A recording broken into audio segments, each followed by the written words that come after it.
퇴직 이야기를 하게 되면 특히 50대 중반쯤 맞이하는 퇴직은 정말 누구에게나 큰 충격일 수밖에 없어요. 하루 전까지만 해도 열심히 일하고 회사에 기여했던 사람이 갑자기 이제는 더 이상 필요 없다는 말을 듣게 되는 순간 말이죠. 제 친구 중에도 은행에서 부지점장으로 일했던 친구가 있었는데 그 친구도 비슷한 상황을 겪었어요. 55세가 됐을 때 회사에서 더 이상 내가 맡을 역할이 없다는 말을 들었는데 그때 받았던 충격이 정말 컸다고 하더군요. 본인은 아직도 능력이 있다고 생각하고 회사에 더 기여할 수 있다고 느꼈는데 회사는 단순히 나이를 기준으로 그런 결정을 내린 거죠.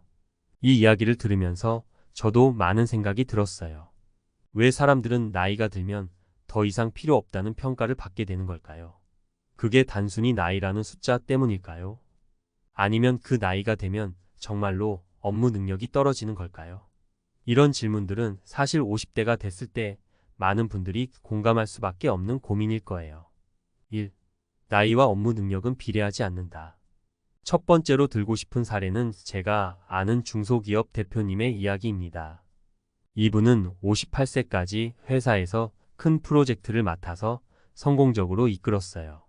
오히려 나이가 들수록 경험이 쌓여서 문제를 보는 시야가 넓어지고 문제를 해결하는 데 필요한 통찰력이 생긴다고 하더군요. 그런데도 불구하고 회사는 60세가 되기 전에 미리 퇴직 준비를 하라고 권유했습니다. 그 대표님은 나이가 들수록 일에서 더 많은 기여를 할 수 있다고 생각했는데 정작 회사는 그런 점을 인정해주지 않는다는 점에 아쉬움을 느꼈어요. 이 사례에서 볼 수 있듯이 나이와 업무 능력은 꼭 비례하지 않아요. 오히려 경력이 많은 사람들은 다양한 상황에서 배운 점이 많아서 더 복잡한 문제를 해결할 수 있는 능력이 있죠. 그럼에도 불구하고 단지 나이가 많다는 이유로 필요 없다는 이야기를 듣는 건 너무 가혹한 평가가 아닐까 싶어요. 2. 회사가 놓치고 있는 것은 경험. 두 번째 사례는 제 대학 동창의 이야기입니다. 그는 대기업에서 30년 이상 일했는데 55세가 됐을 때 조직 개편을 이유로 퇴직 권고를 받았어요. 그때 그는 자신의 경험을 통해 회사에 더 많은 가치를 제공할 수 있다고 믿고 있었지만 회사는 그가 쌓아온 경험을 중요하게 여기지 않았던 것 같아요. 결국 그는 퇴직 후 자신의 경험을 바탕으로 컨설팅 회사를 차렸고 오히려 퇴직 전보다 더 많은 수익을 내고 있습니다. 여기서 중요한 점은 회사가 퇴직을 권유한 그 순간 사실상 엄청난 자산을 놓치고 있었다는 거예요. 그가 쌓아온 경험과 인적 네트워크는 그 회사의 큰 자산이 될 수 있었는데 나이만 보고 그 가치를 평가절하한 거죠. 이 이야기를 통해서 우리는 회사가 사람을 평가할 때 단순히 나이만 보고 판단하는 것이 얼마나 위험한지 알 수 있어요. 특히 경력이 많은 직원들은 그동안 쌓아온 지식과 경험, 그리고 인간관계가 회사의 성장에 큰 자산이 될 수 있다는 점을 놓쳐서는 안 돼요. 3. 변화에 적응하는 사람들. 마지막 사례는 좀 다른 관점에서 볼 수 있는 이야기예요. 제 후배 중 한 명은 IT 업계에서 일하는데 이 업계는 기술의 변화가 워낙 빨라서 40대 중반만 돼도 기술이 뒤떨어졌다는 평가를 받을 수 있어요. 그런데 그 후배는 나이가 들수록 새로운 기술을 배우는데 더 집중했습니다. 오히려 50세가 넘었을 때도 여전히 최신 기술 트렌드를 따라가고 20대 후배들보다 더 혁신적인 아이디어를 내기도 했죠. 결국 그는 50대 중반에 퇴직하지 않고 오히려 팀을 이끌며 회사 내에서 중요한 위치를 차지하고 있습니다. 이 사례는 나이가 많다고 해서 변화에 적응하지 못하는 것은 아니라는 점을 보여줘요. 물론 나이가 들면 새로운 기술을 배우는데 시간이 더 걸릴 수도 있지만 의지와 노력이 있다면 충분히 가능하다는 걸 증명한 거죠. 그래서 중요한 건 나이가 아니라 그 사람이 얼마나 변화에 적응하려고 노력하는가입니다. 퇴직, 특히 55세 전후의 퇴직은 우리 사회에서 종종 더 이상 필요하지 않다는 의미로 받아들여집니다. 회사에서 30년 가까이 몸담았던 직원이 어느 날 갑자기 책상 정리를 해야 한다고 통보를 받으면 그 사람에게는 마치 이제 너의 가치는 다했다는 말처럼 느껴질 수도 있죠. 하지만 과연 그럴까요? 55세라는 나이는 정말로 회사에서 더 이상 기여할 수 없는 나이일까요? 아니면 이 시점을 새로운 기회로 바라볼 수도 있을까요? 오늘 이 칼럼에서는 퇴직의 의미를 다시 생각해 보고자 합니다. 퇴직이 꼭 필요 없다는 뜻은 아니다. 우선 퇴직은 우리가 흔히 생각하는 것처럼 필요 없으니 나가라는 의미만은 아닙니다. 물론 회사 입장에서 보면 조직 효율성을 높이기 위해 일정한 나이대의 직원들에게 퇴직을 권유하는 경우가 있습니다. 하지만 중요한 점은 나이가 들어도 그 사람이 회사에 기여할 수 있는 능력이나 가치는 여전히 크다는 것입니다. 나이가 많다는 이유만으로 더 이상 기여할 수 없다는 편견은 제고되어야 합니다. 기업은 조직 내 경험 많은 인재들을 더 잘 활용할 수 있는 방법을 찾아야 합니다. 30년 이상의 경력을 가진 사람들은 단순한 업무 능력을 넘어서 회사의 문화와 비전을 깊이 이해하고 있으며 위기 상황에서 신속하게 대처할 수 있는 노하우를 가지고 있죠. 이런 사람들을 단지 나이가 많다는 이유로 회사 밖으로 내보낸다면 그 회사는 중요한 자산을 스스로 버리는 것과 마찬가지입니다. 55세 퇴직, 새로운 기회의 시작. 퇴직이 꼭 끝을 의미하는 것은 아닙니다. 오히려 많은 사람들은 55세 이후에 새로운 기회를 찾아 나서는 경우가 많습니다. 한 가지 예로 저의 대학 동기였던 한 친구는 대기업에서 오랫동안 근무하다가 55세에 퇴직을 맞이했는데요. 처음엔 그도 자신이 더 이상 필요 없다고 느끼며 혼란스러워했습니다. 하지만 얼마 지나지 않아 그는 그동안 쌓아왔던 지식과 경험을 바탕으로 컨설팅 회사를 차렸고 오히려 퇴직 후 더 많은 성과를 거두고 있습니다. 이처럼 퇴직은 새로운 길을 찾는 출발점이 될 수 있습니다. 55세라는 나이는 평균 수명에 비춰보면 아직 인생의 절반 정도밖에 지나지 않은 시점입니다. 그렇기 때문에 이 시점에서 잠시 멈춰서 앞으로 나는 어떤 길을 걸어갈 것인가를 고민하는 것은 중요한 일입니다.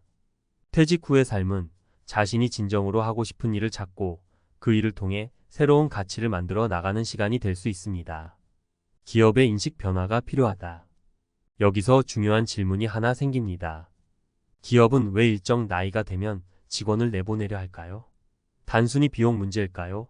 아니면 그 이상의 이유가 있을까요? 사실 많은 기업들은 나이가 들면 직원의 생산성이 떨어진다고 생각하는 경향이 있습니다. 특히 기술 중심의 산업에서는 젊은 인재들이 새로운 기술에 더 빨리 적응할 수 있다고 믿고 있죠. 물론 빠르게 변화하는 기술 환경에서는 젊은 인재들이 유리할 수 있습니다. 하지만 나이가 많은 직원들은 오랜 경험을 통해 문제를 해결하는 능력과 깊이 있는 통찰력을 가졌다는 점을 간과해서는 안 됩니다. 기업이 나이 많은 직원들의 가치를 제대로 인정하고 그들의 역량을 회사 내에서 더 오래 활용할 수 있는 방안을 모색하는 것이 필요합니다. 예를 들어 경험 많은 직원들은 후배들을 지도하거나 복잡한 프로젝트를 관리하는 데 뛰어난 역량을 발휘할 수 있습니다. 또는 외부 고객과의 관계 관리나 중요한 비즈니스 결정에서 그들의 경험이 큰 도움이 될 수 있죠. 경험이 중요한 자산이 되는 시대에 경험이 중요하지 않다고 말하는 사람은 거의 없을 것입니다. 특히 요즘 같은 불확실한 시대에는 경험이 그 어느 때보다도 큰 자산이 될 수 있습니다.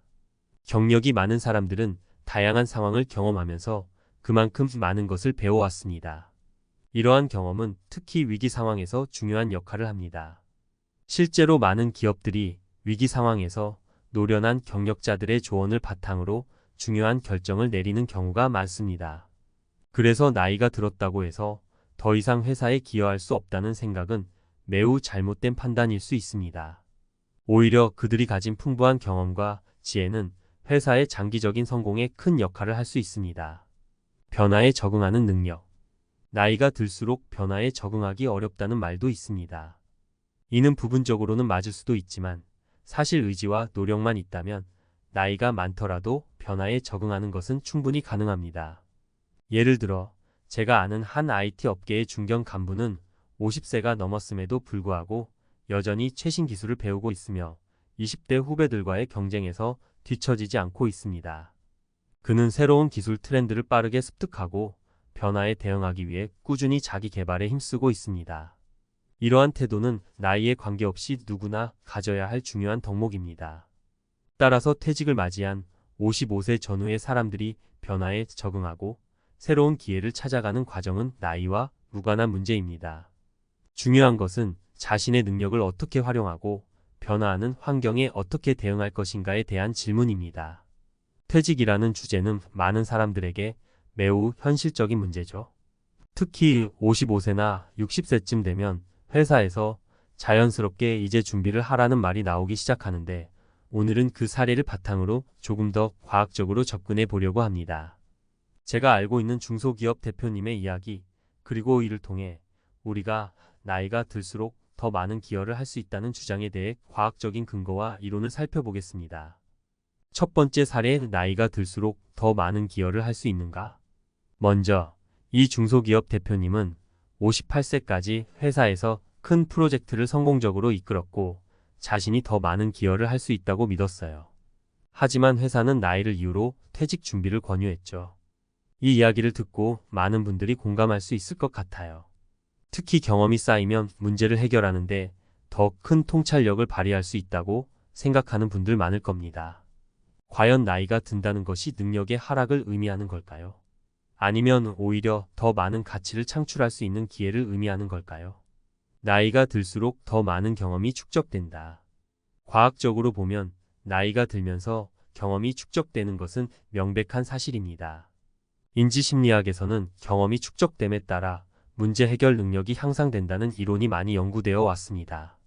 특히 전문가 이론 엑스퍼티즈 시리에 따르면 오랜 기간 동안 한 분야에서 경험을 쌓으면 문제를 직관적으로 해결할 수 있는 능력이 발달한다고 해요. 이 말인즉 경험이 많을수록 우리는 문제의 핵심을 빠르게 파악하고 복잡한 상황에서 효율적인 결정을 내릴 수 있다는 것이죠.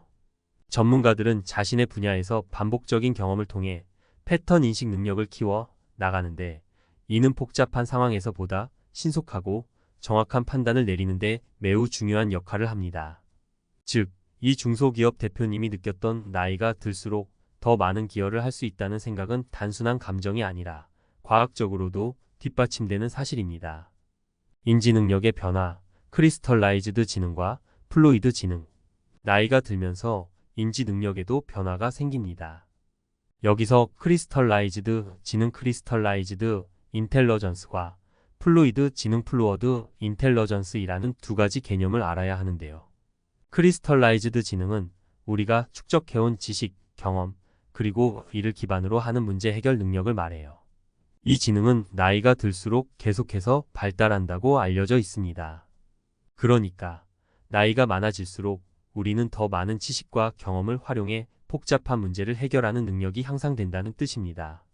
반면에 플루이드 지능은 새로운 문제를 빠르게 해결하고 즉각적인 사고를 요하는 능력을 말해요. 이 부분은 나이가 들수록 조금씩 감소하는 경향이 있습니다. 새로운 기술을 습득하거나 새로운 상황에 적응하는 데는 시간이 더 걸릴 수 있다는 것이죠. 하지만 중요한 것은 크리스털라이즈드 지능이 플루이드 지능의 감소를 보완할 수 있다는 점입니다. 즉, 나이가 들수록 새로운 상황을 즉각적으로 이해하는 능력은 줄어들 수 있지만 그동안 쌓아온 지식과 경험을 바탕으로 문제를 해결하는 능력은 훨씬 더 강력해진다는 것입니다. 사회적, 정서적 지능의 성장. 또 다른 중요한 요소는 정서적 지능, 이모셔널 인텔러전스입니다. 나이가 들수록 우리는 다양한 인간관계를 경험하게 되죠. 그 결과 타인의 감정에 더 잘 공감하고 복잡한 대인관계를 효과적으로 관리하는 능력이 발달합니다. 이는 나이가 들면서도 리더로서 더 큰 기여를 할 수 있는 중요한 이유 중 하나입니다. 심리학자 데니얼 골먼은 정서적 지능이 성공적인 리더십의 핵심 요소라고 강조했어요. 특히 리더의 역할은 단순히 업무만을 처리하는 것이 아니라 팀원들과의 관계를 관리하고 그들이 최대의 성과를 낼 수 있도록 돕는 것이죠. 나이가 들면서 우리는 이런 능력을 자연스럽게 키워 나가게 됩니다. 퇴직에 대한 고정관념 깨기. 그럼에도 불구하고 많은 기업들은 일정 나이가 되면 자연스럽게 퇴직을 권유하는 경향이 있습니다. 이는 현대사회의 일종의 고정관념 AGISM에 해당할 수 있는데요. 사람들은 나이가 들면 능력이 저하된다는 편견을 가지고 있죠.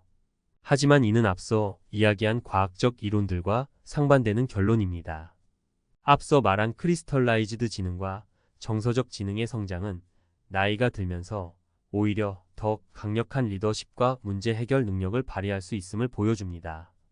그럼에도 불구하고 나이만을 기준으로 퇴직을 권유하는 것은 기업 입장에서 장기적으로 봤을 때 손해일 수 있다는 점을 인식해야 합니다. 더 나은 방향 퇴직 이후의 기회. 그렇다고 퇴직이 꼭 부정적인 것만은 아닙니다. 많은 사람들이 퇴직 이후에 새로운 기회를 발견하고 자신이 진정으로 하고 싶은 일에 집중할 수 있게 되니까요. 퇴직은 단순히 끝이 아니라 새로운 시작이 될 수 있습니다. 퇴직 후에도 자신의 경력과 경험을 바탕으로 또 다른 분야에서 기여할 수 있는 가능성은 무궁무진합니다.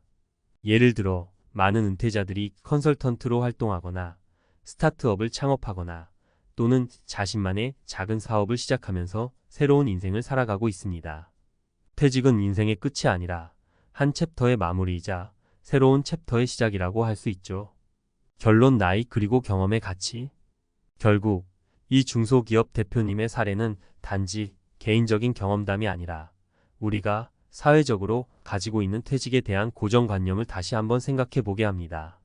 과학적으로 봤을 때 나이가 든다는 것은 경험과 지혜를 더 많이 축적한다는 의미입니다. 그렇기 때문에 우리는 나이에 따라 능력을 평가하기보다는 그 사람이 쌓아온 경험과 지식을 어떻게 활용할 수 있을지를 고민해야 합니다. 회사는 직원의 나이가 아닌 그들이 가지고 있는 잠재력과 경험을 바탕으로 가치를 평가해야 합니다. 그리고 개인적으로도 퇴직을 끝으로 받아들이기보다는 새로운 기회를 찾는 시간으로 삼을 수 있기를 바랍니다. 인생의 후반부는 오히려 더 깊이 있고 의미 있는 성과를 이룰 수 있는 시기이기 때문입니다.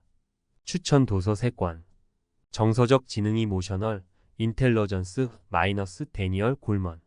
이 책은 정서적 지능이 개인의 성공과 리더십에 얼마나 중요한지 잘 설명해 줍니다. 특히 나이가 들수록 발달하는 정서적 지능이 리더십에서 어떤 역할을 하는지 알 수 있어요. 똑똑한 사람들의 사회적 지능 소셜 인텔러전스 마이너스 칼 올렌바이너. 사회적 지능이 사람들과의 관계를 관리하고 협력을 이끌어내는데 어떻게 작용하는지를 설명하는 책입니다.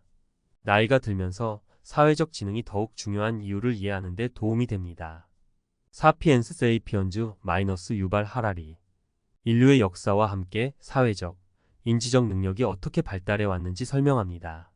나이와 경험이 인간 사회에서 어떻게 중요한 역할을 하는지 폭넓게 다룬 책이죠. 60세 퇴직을 앞둔 어느 날 당신의 책상 위에 놓인 한 장의 서류. 정년퇴직 안내문이라는 단어가 눈에 박힌다. 30년 넘게 몸 바쳐 일한 회사다. 남들보다 더 열심히 했고 직급도 임원까지 올라섰다. 하지만 이제 그만두라는 통보다. 처음엔 이제 좀 쉬면서 여행도 다니고 여유로운 삶을 즐길 수 있겠지라고 생각했다. 하지만 한 달, 2달 시간이 지나면서 현실이 달라 보이기 시작한다. 동료들은 연락이 뜸해지고 매일 출근하며 바쁘던 일상은 사라졌다. 더는 누가 내 의견을 궁금해하지도 찾아주지도 않는다. 더 큰 문제는 돈이다. 회사에서 잘 나가던 시절에는 매달 고정적으로 들어오던 월급이 사라질 거라고는 상상조차 못했다. 하지만 이제는 2030년을 더 살아야 하는데 연금만으로 충분할까? 이런 고민을 뒤늦게 하는 순간 누구나 깨닫는다. 은퇴 후 삶이 이렇게 막막할 줄은 몰랐다. 오늘은 이와 같은 현실을 맞닥뜨린 60세 대기업 임원의 사례를 통해 왜 미리 준비해야 하는지 그리고 어떻게 준비해야 하는지 이야기해 보려 한다. 1연봉 1억이었지만 은퇴 후 월 250만 원? 60세 김 부장은 대기업에서 부장으로 일했다. 연봉 1억이 넘었고 회사에서는 핵심 인재였다. 매일 회의하고 출장을 다니고 사람들을 만나느라 바빴다. 하지만 퇴직 후 한 달 만에 그는 심각한 불안감에 빠졌다. 월급이 사라지자 가장 먼저 느껴진 건 돈에 대한 두려움이었다. 그동안 큰 돈을 벌었지만 막상 남은 건 많지 않았다. 퇴직금 2억 원과 연금이 있지만 고정비를 계산해 보니 한 달에 최소 400만 원은 필요했다. 이제부터 한 달에 250만 원으로 살아야 합니다. 재정 상담을 받으러 간 자리에서 듣게 된 현실적인 조언이었다. 배울 점. 퇴직 후 수입을 미리 계산해야 한다. 연봉이 높아도 은퇴 후 수입이 안정적이지 않으면 절망적일 수 있다. 연금만 믿고 살 수 있을 거란 생각은 착각이다. 그는 결국 퇴직 후 몇 개월 만에 마트에서 시식 아르바이트를 하며 추가 수입을 벌기 시작했다. 은퇴 전 미리 재정 계획을 세웠다면 이런 불안은 없었을 것이다. 이 사장님 대접받던 남자, 6개월 만에 친구도 사라졌다. 박 이사는 30년 넘게 한 회사를 다녔다. 임원급이었고 직원들에게는 사장님이라 불렸다. 회식 자리에서도 중심이었고 업계에서 알아주는 사람이었다.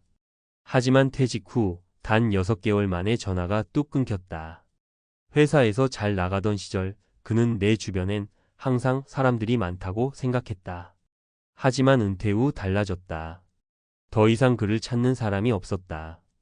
회사에서 연락이 와도 새로운 프로젝트에 대한 정보가 아니라 퇴직자 건강검진 안내문이었다. 퇴직 후 인간관계가 무너지는 이유는 단순하다. 회사라는 조직이 사라지면 연결고리도 함께 끊긴다. 배울 점. 진짜 친구와 관계를 퇴직 전에 만들어야 한다. 회사 동료는 결국 비즈니스 관계일 뿐이다. 은퇴 후에도 활동할 수 있는 커뮤니티를 미리 만들어야 한다. 박 이사는 결국 무료로 운영하는 독서 모임을 찾아가며 새로운 인간관계를 형성하기 시작했다. 돈보다 중요한 건 외로움을 채울 수 있는 공동체라는 걸 깨달았다. 60세의 도전, 다시 일할 수 있을까? 퇴직 후 가장 고민되는 것은 다시 일할 수 있을까? 라는 질문이다. 이 대리는 대기업에서 HR 인사 관리 업무를 맡았다. 하지만 퇴직 후 나이에 맞는 일자리를 찾기가 어려웠다. 구직 사이트를 뒤져봐도 60세를 넘기면 선택지가 확 줄었다. 그는 결국 새로운 도전을 결심했다. 평소 관심 있던 바리스타 자격증을 취득. 지역 카페에서 파트타임 바리스타로 근무 시작. 인생 2막 일하는 기쁨을 찾음. 배울 점. 퇴직 후에도 일을 계속할 준비를 해야 한다. 새로운 직업을 찾을 때는 자격증과 경험을 미리 쌓아야 한다. 한 번의 실패로 포기하면 은퇴 후 삶은 더 힘들어진다.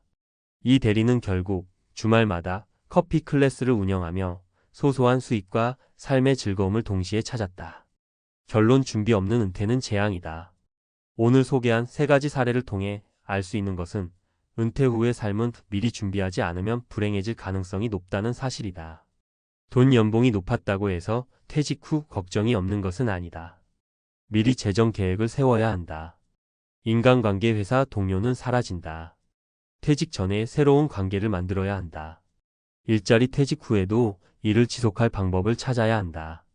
지금 당신은 어떤 준비를 하고 있는가? 퇴직 후 막막해질 것이 아니라 지금부터 한 걸음씩 준비해 나간다면 은퇴 후에도 행복한 삶을 만들 수 있다. 이제 와서 후회해도 늦었다는 말을 하지 않기 위해 지금부터 준비하자. 이제 와서 후회해도 늦었다. 60세 대기업 임원의 눈물 나는 은퇴 후 삶 전문가 칼럼. 나는 준비했다고 생각했다. 하지만 막상 닥치고 보니 아무것도 준비된 게 없었다. 이 말은 퇴직한 후 한 달이 지나고 1년이 지나면서 점점 더 많은 사람들이 내뱉는 후회의 한탄이다. 은퇴 후의 삶은 단순히 쉬면서 여유롭게 산다는 게 아니다. 그동안 직장이라는 울타리 안에서만 살아온 우리는 퇴직 후 맞닥뜨릴 현실이 얼마나 가혹한지를 미처 깨닫지 못한다. 오늘은 60세 이후의 삶을 후회 없이 살기 위해 반드시 해야 할 3가지 준비에 대해 이야기해보자.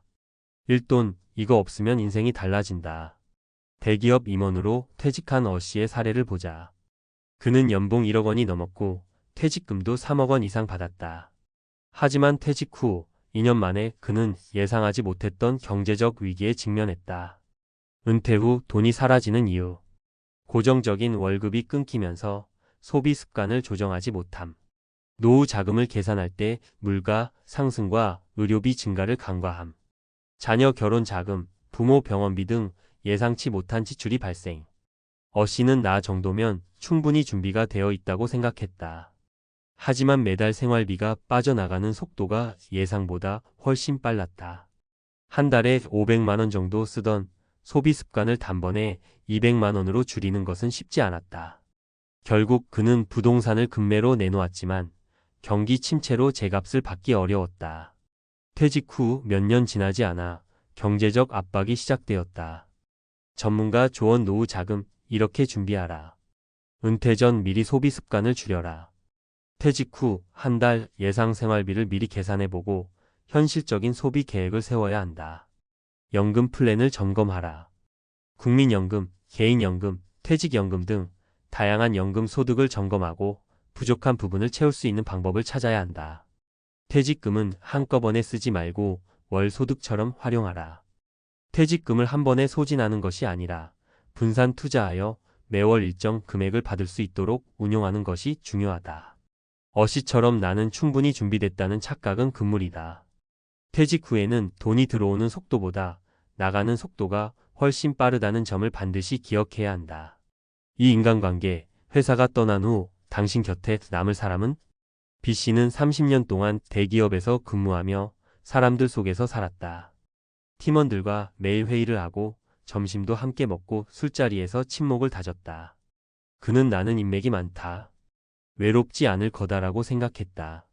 그런데 퇴직 후 현실은 완전히 달랐다. 회사의 연락은 점점 줄어들었고 오랫동안 함께 일했던 동료들조차 점점 멀어졌다. 그때 깨달았다. 내 인간관계는 회사라는 조직이 만든 것이었구나. 은퇴 후 인간관계가 끊기는 이유. 대부분의 인간관계가 직장을 기반으로 형성됨. 회사에서 연락이 오더라도 업무적인 관계일 뿐 개인적인 친분이 깊지 않음. 퇴직 후 현실적인 고민, 돈, 건강 등이 생기면서 친목 활동에 소홀해짐.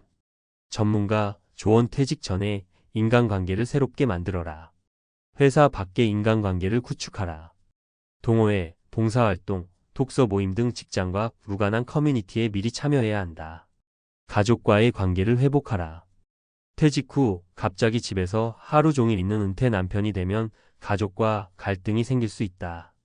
은퇴 전부터 아내와 함께하는 취미를 만들고 대화를 자주 해야 한다. SNS를 활용하라.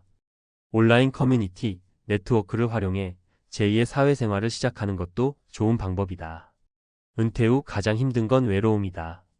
돈도 중요하지만 사람 없이 살아가는 건 더 힘든 일이다. B씨처럼 은퇴 후 외로운 시간을 보내고 싶지 않다면 지금부터 인간관계를 새롭게 정비해야 한다. 3. 다시 일할 수 있을까? 제2의 직업을 준비하라. C씨는 60세에 퇴직 후 나는 이제 편하게 살겠다고 생각했다. 하지만 1년이 지나면서 집에서 쉬는 것도 지겹다는 생각이 들었다. 은퇴 후 다시 일하고 싶어지는 이유. 예상보다 지루한 은퇴 생활. 경제적인 이유로 추가적인 수입 필요. 사회적인 역할을 지속하고 싶은 욕구. C씨는 결국 다시 취업을 시도했다. 하지만 60세 이후의 일자리는 많지 않았다.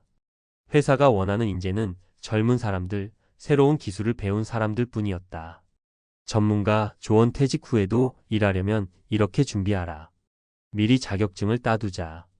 50대 후반부터 노후에도 활용할 수 있는 자격증을 취득하는 것이 좋다. 바리스타, 요양보호사, 소규모 창업 등 현실적으로 가능한 분야를 찾아야 한다. 퇴직 후 바로 일을 시작할 수 있도록 준비하라. 갑자기 구직 활동을 시작하면 스트레스를 받을 수 있다. 퇴직 전에 새로운 직업을 경험해보고 미리 활동을 시작하는 것이 중요하다. 일의 형태를 바꿔라. 정규직이 아니라 프리랜서, 강사, 온라인 비즈니스 등 유연한 방식으로 일할 수 있는 방법을 찾아야 한다. C씨는 결국 퇴직 후 2년 차에 온라인 강사로 전환하여 다시 일을 시작했다. 퇴직 전에 조금만 준비했다면 더 수월하게 새로운 일을 시작할 수 있었을 것이다. 결론. 후회 없는 은퇴를 위해 지금 당장 해야 할 3가지. 돈을 준비하라. 인간관계를 새롭게 정리하라. 퇴직 후에도 일할 수 있는 방법을 찾아라. 60세 이후의 삶은 길다. 이제는 단순한 은퇴가 아니라 은퇴 후 제2의 인생을 준비하는 것이 중요하다. 여러분은 어떻게 준비하고 있는가? 후회하기 전에 지금 당장 은퇴 후 삶을 설계해야 한다. 이제 와서 후회해도 늦었다는 말이 나오지 않도록 지금부터 준비하자. 은퇴 낙원. 제주도의 배신. 60대 부부의 씁쓸한 귀향. 제주도에 은퇴하고 내려가서 살면 얼마나 좋을까? 누구나 한 번쯤 꿈꿔봤던 삶일 거예요. 도심에서 벗어나 깨끗한 공기 마시고 아름다운 바다 보며 하루하루 여유롭게 살아가는 모습은 상상만으로도 기분이 좋아지죠. 저 역시 많은 사람처럼 그런 꿈을 꿨던 60대 중반 부부입니다. 하지만 현실은 꿈과는 너무 달랐습니다. 제주도는 겉으로 보기에 더할 나위 없이 완벽해 보입니다. 그러나 현지인처럼 살아보는 삶과 관광객으로서 며칠 보내는 삶은 엄연히 다르더군요. 은퇴 후의 삶이라는 것이 단지 아름다운 환경에서 보내는 것만으로 이루어지지 않는다는 걸 깨닫게 되었습니다. 오늘은 저희 부부가 제주도에서 겪었던 씁쓸한 경험을 통해 여러분께 현실적인 은퇴 생활의 이야기를 전하려 합니다. 첫 번째 사례는 생활비 문제입니다. 처음엔 자연 속에서 돈 없이도 행복할 수 있겠지라는 생각으로 내려갔어요. 하지만 실제로 제주 생활은 생활비가 도심보다 결코 적게 들지 않았습니다. 신선한 해산물과 로컬 식재료는 오히려 더 비쌌고 외식비나 생필품 가격 또한 도심보다 비싼 경우가 많았어요. 게다가 기름값, 난방비 등 생활 비용이 생각보다 많이 들었습니다. 몇 년 지나자 저축해둔 연금과 은퇴 자금이 빠르게 줄어드는 것을 보며 저희 부부는 초조해졌어요. 두 번째는 인간관계의 문제였습니다. 제주도는 많은 이들이 고립을 겪는다고 하죠. 저희 부부 역시 도시 생활을 하다 제주도로 내려가자마자 친구나 가족들과의 거리가 너무 멀어졌습니다. 처음에는 조용하고 평화로운 게 좋다 생각했지만 시간이 지날수록 정서적인 외로움이 밀려왔어요. 친척의 결혼식이나 중요한 가족 모임도 점차 참여하기 어려워지면서 관계는 자연스레 멀어졌고 지역 사회에 새로 적응하는 것도 쉽지 않았습니다. 현지인들과의 관계도 생각보다 쉽지 않아 영원한 외지인으로 느껴졌던 시간들이 많았습니다. 세 번째는 의료와 건강 문제입니다. 나이가 들수록 병원 접근성이 얼마나 중요한지 뼈저리게 느꼈습니다. 제주도의 의료시설은 도시와 비교하면 훨씬 적고 중대한 질병이나 응급 상황이 발생했을 때 신속한 처치가 어렵습니다. 저희 부부도 어느 날 갑작스런 사고로 병원을 찾았지만 원하는 의료 서비스를 받기까지 시간이 너무 오래 걸려 불안한 경험을 했습니다.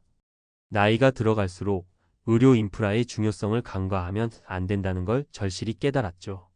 그렇다면 제주도의 은퇴 생활이 모두에게 어려운 것일까요? 물론 그렇진 않습니다. 그러나 현실적인 준비가 없다면 저희처럼 꿈꿨던 낙원이 배신의 땅으로 변할 수도 있습니다. 그래서 제주도뿐 아니라 어느 곳이든 은퇴를 꿈꾸는 분들께 몇 가지 조언을 드리고자 합니다. 먼저 철저한 재정 계획을 세우셔야 합니다. 아름다운 자연환경만 보고 결정하면 큰 오산입니다. 생활비뿐만 아니라 돌발적인 지출, 예상치 못한 비용까지 고려해 충분한 재정적 여유를 확보해야 합니다. 둘째, 커뮤니티와 인간관계를 미리 형성할 준비를 해야 합니다. 기존에 살던 도시의 인간관계를 유지하거나 현지에서 새로운 관계를 만드는 방법을 찾아야 합니다. 외로움은 아름다운 경치를 쉽게 잊게 만들 만큼 강력한 문제이기 때문이죠. 마지막으로 의료 환경을 현실적으로 고려해야 합니다. 은퇴 후 가장 중요한 것이 바로 건강입니다. 그래서 의료시설 접근성과 의료 서비스 수준을 반드시 점검한 후 결정해야 합니다. 제주도에서의 은퇴 생활은 분명 아름답고 여유로워 보입니다. 하지만 완벽한 낙원이란 없습니다. 꿈만 보고 내려가는 결정보다는 현실을 꼼꼼히 따져보고 은퇴 후의 삶을 철저히 준비하는 것이 필요합니다. 저희 부부는 결국 제주도를 떠나 다시 도시로 돌아왔지만 이 경험이 결코 헛되지 않았다고 생각합니다. 여러분도 꿈꾸는 은퇴 생활을 현실로 만드는 현명한 선택을 하시길 바랍니다. 퇴직 후 어디에서 살 것인가? 많은 사람들이 제주도나 한적한 시골로 떠나고 싶어 합니다. 하지만 단순히 자연이 좋다고 공기가 맑다고 결정해버리면 예상 못한 불평과 후회를 겪게 되죠. 그래서 은퇴 후 거주지를 선택할 때는 감성보다 이성, 로망보다 현실이 필요합니다. 오늘은 은퇴 지역을 선택할 때 반드시 고려해야 할 기준들과 실제로 다른 지역에서 성공적인 정착을 한 사례, 그리고 재정, 건강, 인간관계 측면에서의 실전 팁들을 전해드릴게요. 지역 선택 시 고려해야 할 4가지 핵심 기준. 교통 접근성. 대중교통이 불편하거나 이동 시간이 너무 길면 일상생활은 물론 병원, 장보기, 가족 방문에도 제약이 생깁니다. 기차역, 고속도로, 버스 노선이 가까운 곳인지 확인하세요. 차량이 없는 경우는 특히 더 중요합니다. 의료 인프라. 노후에는 병원을 자주 이용할 일이 많아지기 때문에 종합병원이 가까이 있는지, 응급실이 30분 내 접근 가능한지 꼭 체크하세요. 단순히 의원 몇 곳 있는 걸로는 부족합니다. 생활비 수준. 도시보다 시골이 무조건 저렴하다는 건 오해입니다. 물류비가 추가돼 식료품, 생필품, 외식비가 더 비쌀 수 있어요. 월세, 관리비, 난방비, 차량 유지비까지 꼼꼼히 계산해 보는 것이 좋습니다. 커뮤니티와 인간관계. 혼자 고립되면 아무리 자연이 좋아도 삶이 공허해질 수 있어요. 지역 동호회나 주민 모임이 활발한지, 새로운 인간관계를 형성할 수 있는 기반이 있는지도 중요합니다. 제주도 말고도 괜찮은 은퇴 정착지 사례 3가지. 사례 1. 충북 제천에 정착한 60대 부부. 이 부부는 서울에서 살다 충북 제천으로 내려갔습니다. 이곳은 KTX로 서울까지 1시간 30분 이내, 종합병원도 근처에 있고 온천과 자연경관이 뛰어나 건강에 좋은 환경입니다. 월 150만 원으로 자급자족하며 생활 중이며 동네 도서관 봉사활동으로 외로움도 줄였다고 해요. 사례 2. 경남 통영에 살고 있는 65세 부부. 이 부부는 남해 바다를 좋아해 통영으로 정착했습니다. 해산물이 저렴하고 신선해 식비 절약이 가능했고 아파트 단지 내 주민들과 산책 모임을 하면서 친구를 많이 사귀었습니다. 가까운 병원, 정기적인 건강검진도 받으며 큰 불편 없이 생활 중입니다. 사례 3. 전북 익산 근교 전원주택에 사는 부부. 자식과 가까운 거리에 살고 싶어 전주 근처에 자리 잡은 부부입니다. 도시 접근성은 좋지만 비교적 조용하고 집값도 저렴합니다. 도시 인프라를 그대로 활용하면서도 시골의 여유를 누릴 수 있어 만족도가 높습니다. 은퇴 후 재정 설계 실전 팁. 연금 활용법. 국민연금 외에도 개인연금, 퇴직연금이 있다면 수령 시기와 방식에 따라 총액이 달라집니다. 세금, 의료보험료까지 고려해서 최적의 시점을 잡는 것이 중요해요. 생활비 절약 노하우.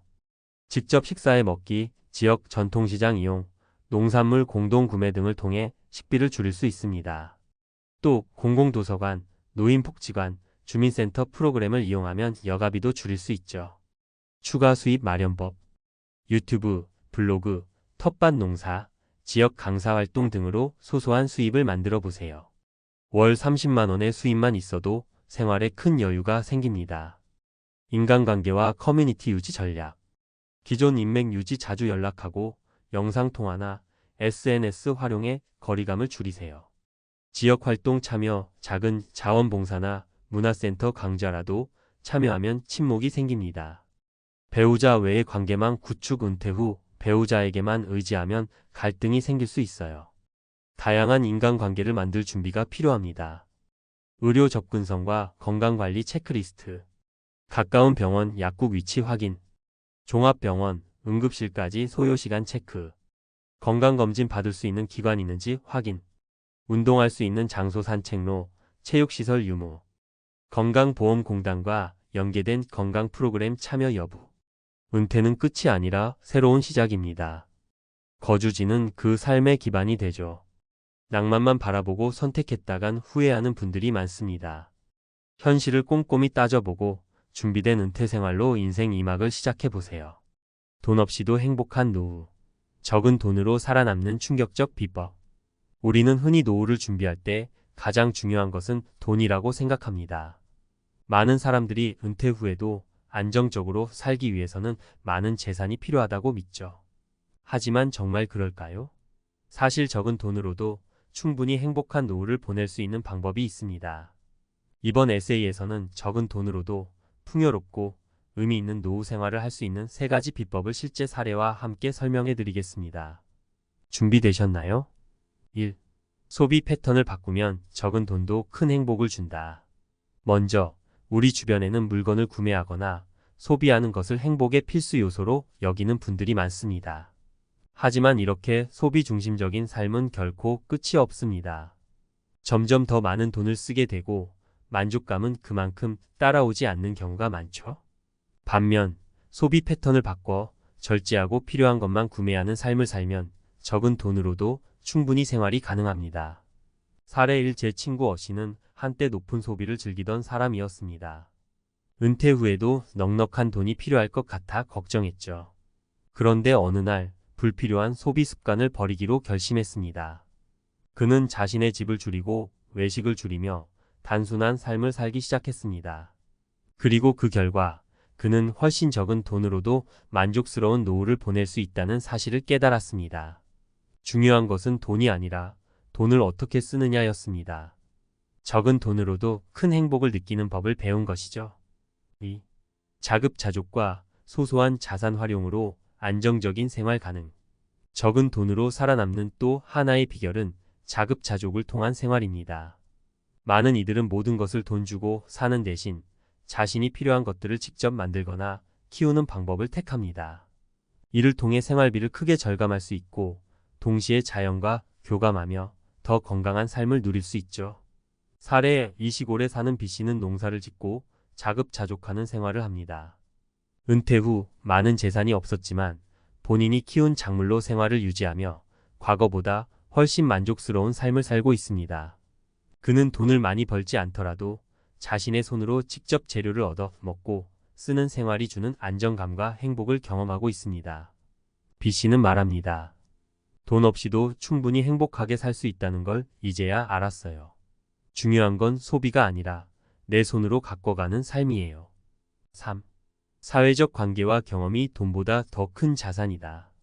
마지막으로 행복한 노후는 돈이 아니라 사회적 관계와 경험에서 비롯된다는 것을 기억해야 합니다.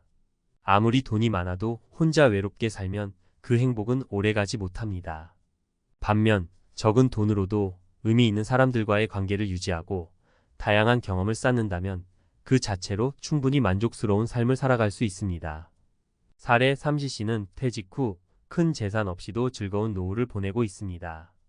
그는 평생을 회사 일에 치여 살다가 은퇴 후 그동안 미뤄두었던 친구들과의 교류를 다시 시작했습니다. 돈을 들이지 않아도 함께 산책을 하거나 무료로 열리는 공공기관의 프로그램에 참여하며 의미 있는 시간을 보내고 있죠. 그는 돈보다 소중한 건 결국 사람들과의 관계예요. 적은 돈으로도 이렇게 행복하게 살 수 있다니 예전엔 몰랐습니다. 라고 말합니다. 적은 돈으로도 충분히 행복한 노후를 만들 수 있다. 결론적으로 적은 돈으로도 충분히 행복하고 풍요로운 노후 생활을 할 수 있습니다. 소비 습관을 바꾸고 자급자족하며 사회적 관계를 소중히 여기는 것이 그 비결이죠. 돈이 없어도 살 수 있다는 것을 보여주는 것은 여러분도 가능합니다. 더 이상 재산에 얽매이지 말고 더 의미 있고 즐거운 삶을 계획해 보세요. 행복은 결국 돈에 많고 적음에 있지 않다는 것을 기억하시길 바랍니다. 이제 당신도 적은 돈으로 행복하게 살아가는 방법을 알게 되었으니 나만의 노후 플랜을 다시 한번 세워보세요. 그리고 더 중요한 것은 돈보다는 그 안에서 발견할 수 있는 소소한 행복입니다. 돈보다 중요한 노후 준비 적은 돈으로 풍요롭게 사는 법. 많은 사람들이 은퇴 후의 삶을 생각할 때 먼저 떠올리는 것이 돈입니다. 얼마나 있어야 노후가 걱정 없을까? 혹은 은퇴 후에도 안정된 생활을 하려면 자산이 얼마나 필요할까? 와 같은 질문들이 자연스럽게 따라옵니다. 하지만 우리는 한 가지 중요한 사실을 종종 잊고 있습니다. 돈은 분명 노후 생활을 영위하는데 필수적인 요소지만 그것만으로 행복한 노후를 보장할 수는 없다는 사실입니다. 이번 칼럼에서는 적은 돈으로도 충분히 풍요롭고 만족스러운 은퇴 생활을 누릴 수 있는 3가지 방법을 전문가의 시선으로 살펴보겠습니다. 1. 경제적 계획을 세워 작은 소비에도 큰 가치를 느껴라. 첫 번째 중요한 점은 경제적 계획을 세워 작은 소비에도 큰 가치를 느끼는 것입니다. 많은 사람들이 은퇴 후에도 이전과 같은 생활 수준을 유지하려고 하다가 불필요한 소비를 하게 되고 그로 인해 자산이 금세 바닥나곤 합니다. 하지만 지출 패턴을 살짝만 바꾸면 적은 돈으로도 충분히 만족스러운 삶을 살 수 있습니다. 사례 MC는 은퇴 후 한때 경제적으로 어려움을 겪었습니다. 퇴직 전과 같은 생활 수준을 유지하려고 하다 보니 자산이 금방 소진되었죠. 그러다 어느 날부터 그는 재정 계획을 새로 세웠습니다. 불필요한 소비를 줄이고 저축을 중심으로 생활하겠다고 결심했죠. 작은 금액을 모아 저축하고 그 돈을 바탕으로 작은 취미나 새로운 경험에 투자했습니다. 그 결과 MC는 과거보다 훨씬 적은 돈으로도 더 큰 만족감을 느끼게 되었습니다. 그의 핵심 비결은 돈을 어떻게 쓰느냐였죠. 적은 돈이라도 가치 있게 쓰면 그것이 바로 행복의 원천이 될 수 있습니다. 이렇듯 돈의 많고 적음보다는 그것을 어떻게 활용하느냐가 노후 생활의 질을 좌우합니다. 큰 돈이 없더라도 효율적인 경제적 계획을 세우고 그 안에서 작은 소비로도 충분히 행복감을 느끼는 능력을 키운다면 적은 자산으로도 충분히 만족스러운 삶을 살 수 있습니다. 2. 자급자족형 생활 방식으로 생활비를 줄여라. 두 번째로 주목해야 할 점은 자급자족형 생활 방식을 통한 생활비 절감입니다. 돈을 많이 쓰지 않고도 만족스러운 생활을 할 수 있는 방법은 의외로 많습니다. 특히 자급자족적인 생활 방식은 적은 돈으로도 생활을 안정적으로 유지할 수 있는 매우 효과적인 방법 중 하나입니다. 사례 K씨는 도시 생활을 정리하고 시골로 이주하여 자급자족하는 삶을 시작했습니다. 시골에서 그는 소규모 농사를 짓고 채소나 과일을 스스로 재배하며 필요한 대부분의 식재료를 자급자족하게 되었죠. 처음에는 익숙지 않아서 어려움을 겪었지만 점점 생활비는 줄고 건강도 좋아지는 효과를 경험했습니다. 특히 마트에서 사야 했던 식료품을 대부분 집에서 해결할 수 있어 생활비의 부담이 크게 줄었고 남은 돈으로는 여유 있는 생활을 즐길 수 있었습니다. 그는 돈이 적어도 충분히 풍요롭게 살 수 있다는 것을 몸소 체험하게 되었죠. 물론 자급자족 생활이 모든 사람에게 맞는 것은 아닐 수 있습니다. 하지만 자신이 할 수 있는 범위 내에서 직접 재배하거나 만드는 생활을 도입하면 생각보다 큰 경제적 효과를 볼 수 있습니다. 작은 노력을 통해 생활비를 줄이고 그로 인해 생긴 여유를 다른 가치 있는 일에 투자하는 것이 중요한 포인트입니다. 3. 돈보다 중요한 관계의 가치를 알아라. 세 번째로 중요한 것은 돈보다 중요한 관계의 가치를 아는 것입니다. 많은 사람들이 은퇴 후 경제적 걱정에 휩싸여 관계의 중요성을 간과하곤 합니다. 하지만 은퇴 후에도 의미 있는 사회적 관계와 교류를 유지하는 것이야말로 진정한 행복을 느끼는 열쇠입니다. 사례 P씨는 은퇴 후 자산이 충분하지 않아 불안해했지만 그의 인생을 지탱해준 것은 바로 오랜 친구들과의 관계였습니다. 그는 특별한 재산 없이도 친구들과 함께하는 시간에서 큰 위로와 행복을 얻었습니다. 돈이 부족해도 사람과의 관계가 내 삶을 더 풍요롭게 해줄 수 있구나라고 느끼게 되었죠.